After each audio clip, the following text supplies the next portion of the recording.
চলো আজ আমি বানাবো এঁচোড় চিংড়ি। প্রথমে চিংড়ি মাছগুলো নুন হলুদ দিয়ে মাখিয়ে ভেজে নেব।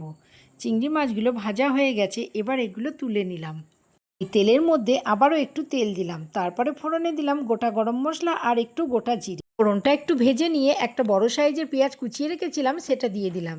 পেঁয়াজ ব্রাউন করে ভাজা হয়ে গেলে দিয়ে দেবো একটা টমেটো, 1 চামচ আদা কাঁচা লঙ্কা বাটা। আদা দিয়ে 1 মিনিট কষিয়ে নেওয়ার পর দিয়ে দেবো 1 চামচ নুন, হলুদ, হাফ চামচ লঙ্কা গুঁড়ো আর সামান্য একটু জল দিয়ে মশলাগুলো ভালো করে কষিয়ে নেবো। তারপরে দিয়ে দেবো নুন হলুদ দিয়ে সেদ্ধ করে রাখা এঁচোড় আর আলু।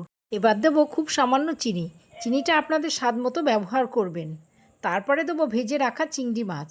চিংড়ি মাছ দিয়ে পরিমাণ মতো জল দিয়ে দিলাম। ঝোল কতটা রাখবেন সেই বুঝে জল দেবেন, ঢাকা দেওয়ার কোনো দরকার নেই। এখন দিলাম হাফ চামচ গরম মশলা।